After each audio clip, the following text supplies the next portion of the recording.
Berikut kisah horor tentang rumah kuntilanak, dengan nuansa menyeramkan dan penuh misteri.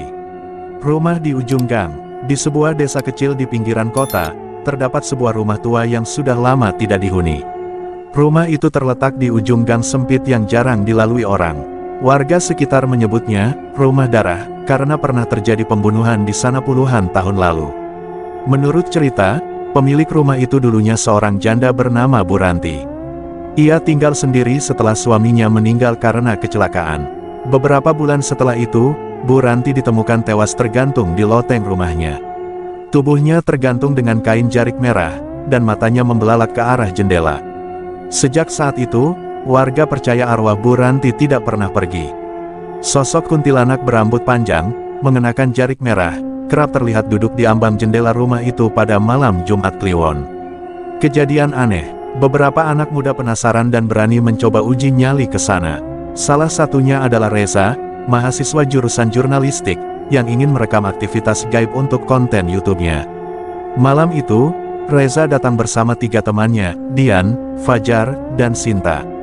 Mereka tiba pukul 11 malam, membawa kamera, senter, dan kemenyan. Rumah itu gelap, dipenuhi sarang laba-laba, dan bau anyir tercium dari dalam. Saat mereka masuk, kamera tiba-tiba mati. Senter berkedip sendiri, dan suara perempuan tertawa lirih terdengar dari atas loteng. "Jangan ganggu aku," suara serak seorang wanita menggema dari balik tembok. Tiba-tiba, pintu tertutup sendiri dengan keras. Sinta menjerit. Di lorong, sesosok wanita bergaun putih penuh darah berdiri membelakangi mereka. Rambutnya panjang menjuntai hingga lantai. Ketika sosok itu perlahan menoleh, wajahnya rusak. Mulutnya sobek hingga ke telinga, dan dari matanya mengalir darah hitam. "Aku masih di sini," bisiknya. Mereka berlari keluar, tapi Fajar tiba-tiba berhenti di depan pintu. Matanya kosong, dan dari mulutnya keluar tawa cekikikan seperti suara kuntilanak. Tubuhnya terangkat dan terhempas ke lantai. Ia pingsan. Setelah kejadian itu, Fajar tidak pernah normal lagi.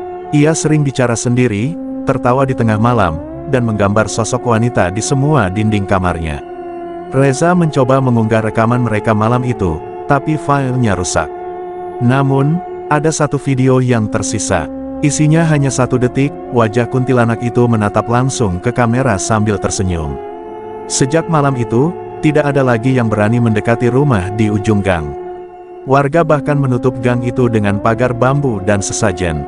Konon katanya, jika seseorang berani masuk ke rumah itu sendirian saat malam Jumat Kliwon, kuntilanak itu akan ikut pulang bersamanya. Dan kalau kau mendengar suara perempuan tertawa di balik jendela rumah kosong, jangan pernah menoleh. Kembalinya Reza. 2 minggu setelah kejadian di rumah kuntilanak, suasana di rumah Reza mulai berubah. Setiap malam, Reza selalu terbangun pukul 2.33 dini hari. Ia mengaku mendengar suara ketukan dari dalam lemari, dan terkadang suara perempuan menyanyi lagu Jawa lama dengan nada sendu. Ibunya mengira Reza hanya trauma, tapi semua berubah ketika bayangan perempuan mulai terlihat berdiri di depan kamar Reza setiap malam. Teror di rumah sendiri. Suatu malam, Reza merekam dirinya tidur dengan kamera ponsel, berharap bisa membuktikan bahwa suara itu nyata.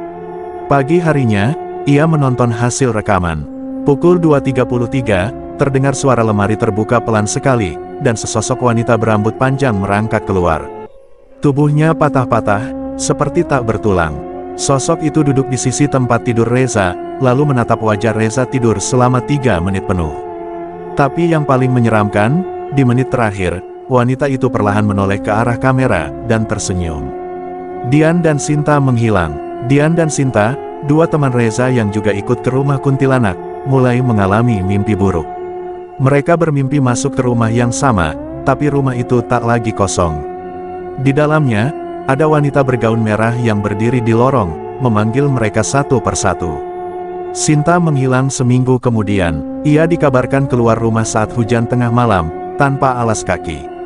Terakhir terlihat berjalan ke arah gang tua, tempat rumah kuntilanak itu berada.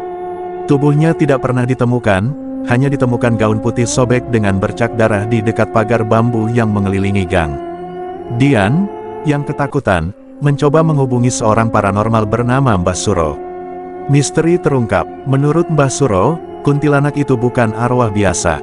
Ia dulunya seorang dukun perempuan yang dibakar hidup-hidup oleh warga karena dituduh memakan bayi. Nama aslinya Kiai Ratmi. Sebelum mati, ia bersumpah akan menjemput satu persatu keturunan warga desa yang mengusirnya. Dan yang paling mengerikan, Reza, Dian, Fajar, dan Sinta, semuanya adalah cucu dari para warga yang terlibat dalam kematian Kiai Ratmi dulu.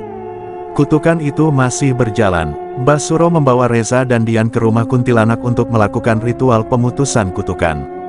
Tapi malam itu adalah malam Jumat Kliwon, dan angin bertiup kencang seolah menolak mereka datang. Di dalam rumah, suara tertawa menggema. Dinding mengeluarkan darah, dan cermin-cermin di dalam rumah memantulkan wajah-wajah penuh luka. Saat ritual dilakukan, tiba-tiba Fajar muncul, tapi matanya hitam seluruhnya, dan mulutnya robek hingga ke pipi. "Sudah terlambat, dia sudah milik kami," ujar suara dari mulut Fajar, yang bukan miliknya. Tiba-tiba dari loteng turun sosok kuntilanak itu, kini wujudnya lebih jelas, mata bolong, lidah panjang menjulur, rambutnya seperti ular hidup. Ia menyeringai dan tertawa keras.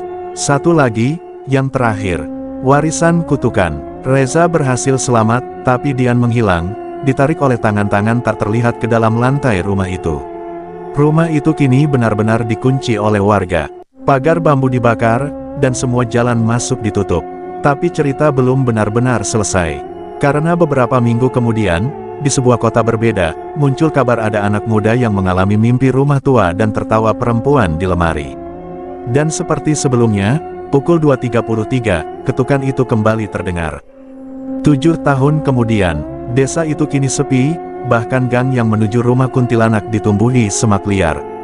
Warga menjauhi area itu. Mereka tak lagi bicara tentang Reza, Dian, atau Sinta. Semua jejak mereka hilang seolah disapu waktu, tapi kutukan itu belum selesai. Tokoh baru, Alia, gadis SMA kelas 3 dari kota, pindah ke desa itu bersama ibunya setelah ayahnya meninggal. Mereka menempati rumah kontrakan di dekat gang ujung, tanpa tahu sejarah kelam yang mengintai di baliknya. Beberapa hari pertama, Alia sering melihat bayangan wanita lewat di jendela saat tengah malam, padahal ibunya sedang tidur. Dan setiap subuh, saat ayam mulai berkokok, Alia selalu menemukan jejak kaki basah di lantai rumah. Aneh, karena hujan tidak turun semalaman. Rahasia keluarga terbongkar. Saat menggali silsilah keluarga untuk tugas sekolah, Alia menemukan nama buyutnya, Lurah Harjo. Namanya sama seperti pemimpin desa yang dulu membakar dukun wanita bernama Kiai Ratmi hidup-hidup. Saat menelusuri lebih dalam, Alia kaget mengetahui bahwa semua keturunan Lurah Harjo telah menghilang atau meninggal misterius dalam kurun waktu 30 tahun terakhir. Dan sekarang, hanya Alia yang tersisa. Pertanda kematian. Suatu malam, Alia bermimpi berada di rumah tua berdebu. Di ujung lorong, ada pintu terbuka. Di dalamnya, Kiai Ratmi duduk menggendong bayi berbalut kain kafan. "Sudah waktunya darahmu menebus kutukan ini," bisiknya sambil menatap tajam. Ketika Alia terbangun, ia mendapati tangan dan kakinya penuh bekas cakaran, seperti dicakar kuku panjang seseorang. Dan di dinding kamarnya, tertulis dengan darah. Pukul 2.33, aku datang. Pertemuan terakhir. Dengan bantuan seorang kakek tua yang pernah menjadi murid Mbah Suro, Alia dibawa ke rumah kuntilanak untuk menyelesaikan semuanya. Ritual dimulai saat malam hujan deras. Ayat-ayat suci dibacakan. Bau kemenyan memenuhi udara. Tiba-tiba, semua lampu padam. Dari loteng, terdengar suara tangis bayi, disusul suara cekikikan perempuan. Tanah di bawah mereka retak dan menghitam, lalu sosok Kiai Ratmi muncul dari dalam cermin. "Darahmu, penghabisan." Alia membaca mantra yang diberikan, namun tiba-tiba tubuhnya diangkat ke udara. Dari mulutnya keluar jeritan panjang, dan sesosok bayangan hitam menyusup masuk ke dalam tubuhnya. Kiai Ratmi berhasil masuk ke tubuh Alia. Warga menemukan Alia pagi harinya, berdiri sendirian di tengah hujan, tersenyum dengan kepala sedikit miring dan mata tak berkedip.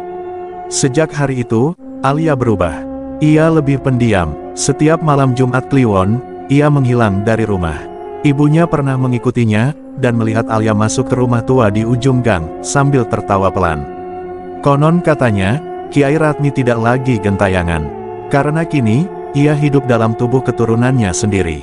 Dan kutukan itu masih akan berlanjut, kepada siapapun yang punya darah Lurah Harjo.